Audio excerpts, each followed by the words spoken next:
on this quite misty, eerie morning, I bring you this beauty. This is the plane that we built a little while ago, and it is an absolute beauty. It's quite large. It's made from EPP foam. It has 2 backwards mounted motors on the back of the plane. It has 4 artificial motors on the front. It has 2 little flecks either side on the wings there, just so that you can properly steer it and it can cut through the air. It has a massive tail rudder. Hopefully we're going to get about 8 minutes of flight out of this. The gyro calibrates from when you put it down on a flat surface and then turn it on. And I'm very hopeful that this guy is going to be very, very good. I think it is. Look at the size of it. It for comparison, it's pretty sizable. It weighs next to nothing just because it pretty much just does consist of EPP foam. Now, I have had to make one alteration. When I stuck down the battery bay at the back there, it didn't stick properly for some reason. I don't know why. Maybe I should have sanded off the EPP foam slightly. So as a consequence, what I've had to do is just put an ever so small amount of tape on the bottom, just to ensure that it stays closed. It should be fine during the flight. I'm not going to be taking her up high to begin with, because I want to judge how this does. But if this holds, then we're going to take her up even further and see exactly how this thing flies. So I tell you what, folks, let's get it calibrated and then let's take her up. Alright, so what I'm going to do for the second is I'm just going to turn her on, but because she calibrates the gyro when you turn her on, I'm just going to put her down and hold her as straight as I possibly can, just so that the gyro will calibrate at a straight angle, because this particular part of the field isn't as straight as I would particularly like it. Okay, that probably gives it enough time for now, so let's just move it down there a little bit. Let's have a quick little look at this transmitter. It's quite a basic affair. You've just got your standard on and off button. It should automatically bind. Oh, there we go. No. So it does, it just takes a little bit of time in order to do so. You've got 2 little mode buttons down the bottom here, just to change the mode if you'd prefer. I'm not going to try that, just because it does confuse me a bit, because these sticks can't move left and right, up or down. So I'm not really quite sure how that mode is going to work, but I'm used to flying in this particular configuration, so I'm just going to fly like this to begin it, to be honest. So I tell you what, now this is calibrated, we're ready to take her up. I'm going to hand launch her today. So as we've seen in the past, what I'm going to do is I'm just going to hand launch her. I'm going to throw her out, and as I throw her out, I'm going to increase the throttle just enough so that we can make her airborne. So with this, oh, fingers crossed, come on now, fella. 3, 2, 1, and we are up. Oh, amazing. I'm always quite stunned, because I built this guy. And even though my building techniques are okay, they're not too bad, I still think to my, oh, look at him gliding. That is on next to no, look at this, next to no throttle at all. And he's just gliding beautifully. You can see the wings moving ever so slowly.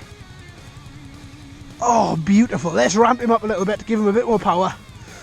Now, as I was saying, I do enjoy hobby kits. I do enjoy building and flying quadcopters, planes, but I am very wary that sometimes, because of the forces acting upon this as you're throwing it and then throttle up, that I do think, well, maybe she'll just rip herself apart. But fortunately, this is not what has happened today. She does seem to be, oh. Now what I'm going to attempt to do, this could go, oh, beautiful. Oh, this is excellent. The last plane I flew was on a very similar day. Icy. When it's icy, chances are it's not going to have a breeze, which is exactly the day that we've got today. Now, the last plane that I flew was quite, in comparison to this one, at the time I didn't think it was, but in comparison to this one, I didn't think it was that easy to, I didn't think it was that difficult to sort of throttle back up when it was at a particular point, so that you could take back off. But this plane has just shown to me that even when you're, how easy that happens, because you can just throttle up ever so slowly as you're coming in for a landing, and she just takes back off. Whereas the last plane, I really had a bit of difficulty in doing that. It just wanted to land.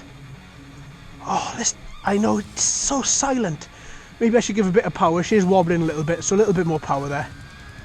Ever so slightly, so that's the power that I've kind of got on her for the second. She's just under halfway on the throttle stick there. Okay, let's turn around. Turning, she doesn't turn very much. enough to turn, don't get me wrong, but it's not really, that's quite literally as far as you are going to be turning. It's quite delicate, it's quite a delicate turn. It's not going to alter quite dramatically. So let's take her around the other way. Taking her out a little bit further now, just testing this little, this transmission range a little bit. Let's bring her down slightly.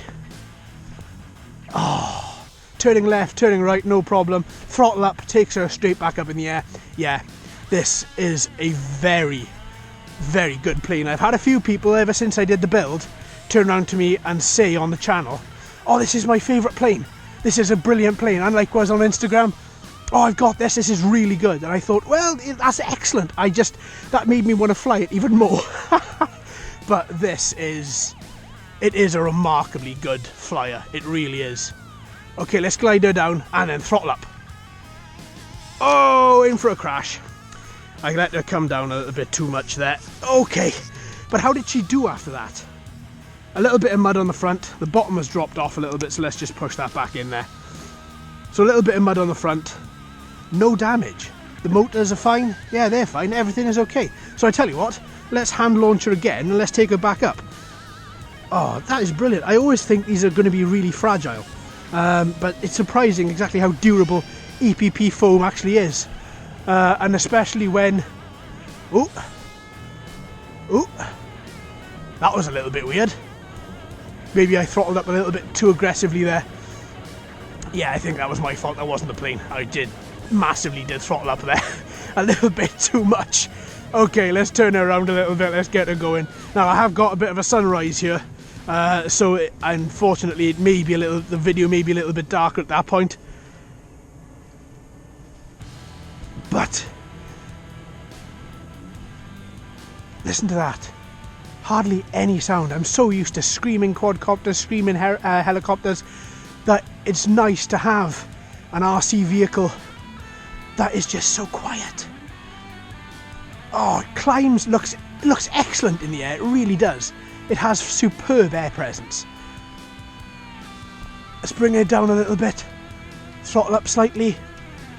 I do like that when you take her into glider mode, which is essentially when you just knock off the motors, and she does just give a little bit of a wiggle, just as the air takes over and the motors cut out. And then as soon as you jam on the motors again, then that's it. She stabilizes. She's nice and controlled, and she gives you such a beautiful bit of flight. Okay, let's turn her around once again. Oh, I'm loving this. The only problem with planes is you do need a good place to fly them. That is the only problem with them. But once you are flying them, they're so relaxing. I find this so relaxing because it's just so quiet. There's no screaming sound. I can hear the birds in the background. I can just ever so gently hear the motors on this little guy here, but above that there's nothing. It's just a beautiful sunrise, a lovely plane flying around, and look at that. I'm just keeping the throttle at a particular level, and she's holding altitude remarkably well.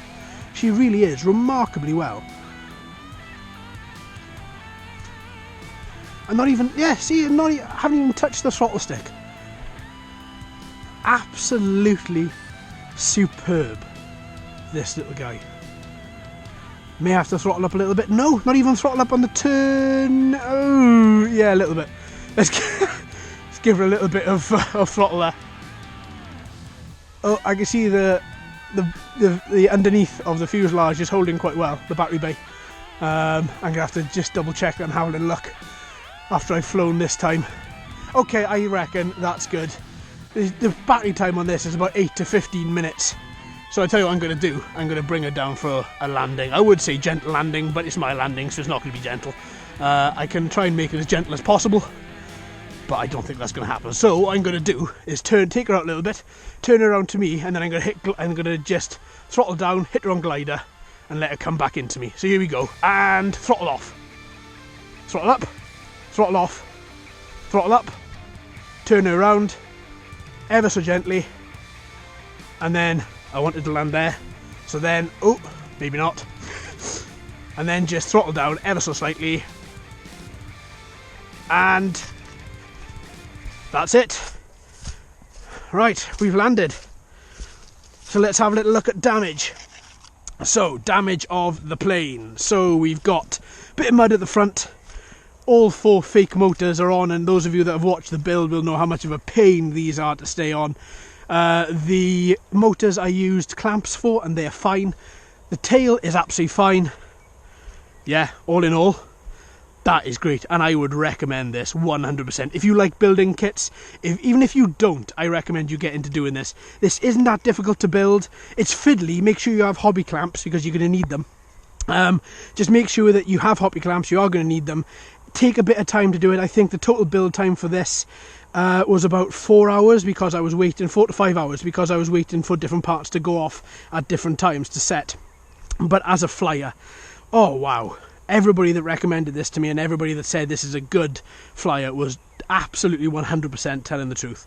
That is absolutely such a nice flyer, but you do need an area such as this in order to fly her in, because she just takes up the sky. Really takes up the sky. But all in all, I think the next thing for this is we've got to wait now until we get another day like this, and then I think I'm going to put on my little flight plane camera and we're going to take her back up and see exactly how she does. Alright then folks, so thank you ever so much for watching and listening. I've been JD, you've been fantastic as always. If you haven't already, please like and subscribe. Hello and welcome to all the new subscribers. I hope you're enjoying the channel. So until next time my friends, happy flying.